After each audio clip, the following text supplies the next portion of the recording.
Don't wait for the perfect moment because there's no such thing as perfect moment.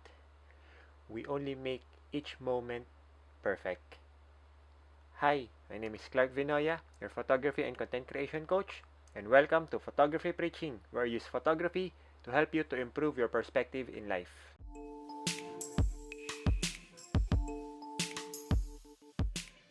I'll wait for that perfect moment before I start.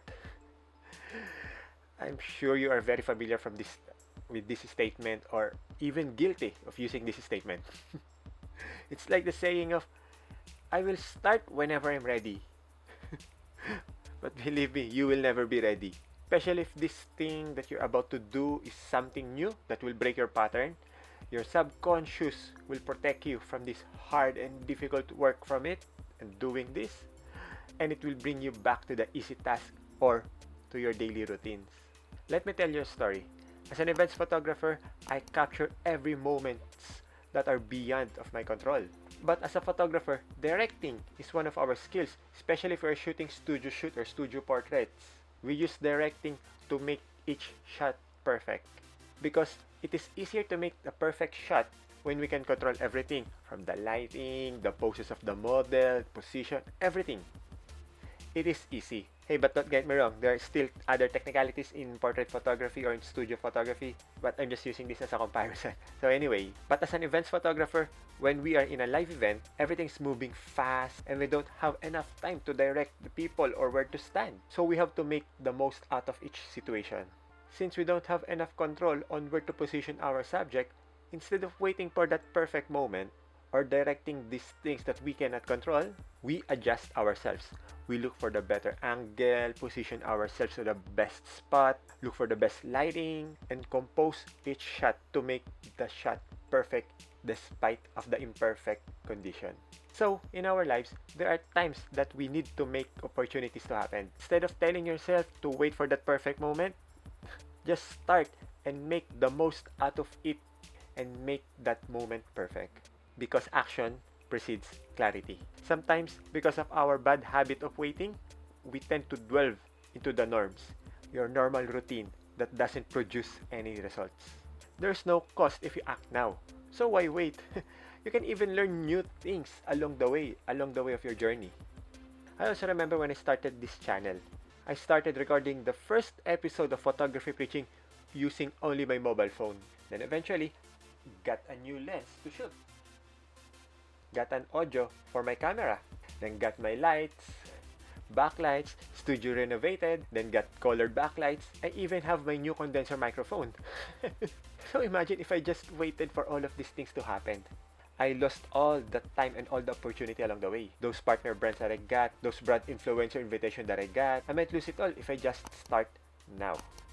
And my skills? Speaking or talking in front of the camera?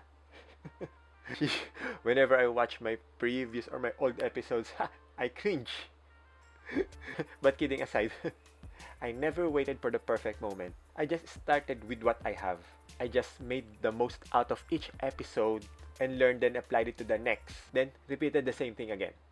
I make each episode perfect and improve all my imperfections on my next episodes. It is even mentioned in the Bible, in the book of Ezra, in the story of response in the crisis. Rise then, for this is your duty. We are with you, so have courage and act. Because I know that I have a God that will bless me along the way, and because I know that my content will add value to others and may bless them, I took courage and act even the moment is not perfect. So if you like this episode, I'm inviting you to give it a thumbs up and share this video. Maybe we can bless others as well, to act instead of waiting for that perfect moment that will never happen. And if you're watching via Facebook, I'm inviting you to check out my YouTube channel, that's Clark Vinoya, and check out my other videos. And don't forget to hit that subscribe button, smash it if you like it, and ring that bell to get notified on my next videos. Thank you for watching. This is Clark Vinoya, your photography and content creation coach. God bless. So, since we don't have much control over the position of the subject,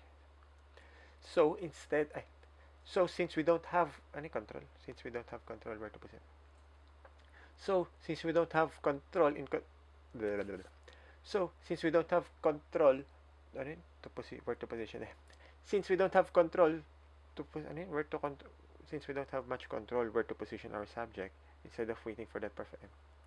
Since we don't have control on where to position, since we don't have control on where to position. Since we don't have enough control to position,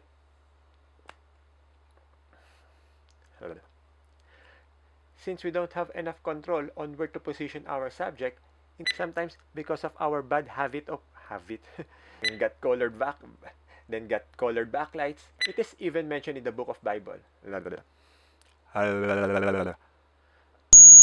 Excuse me.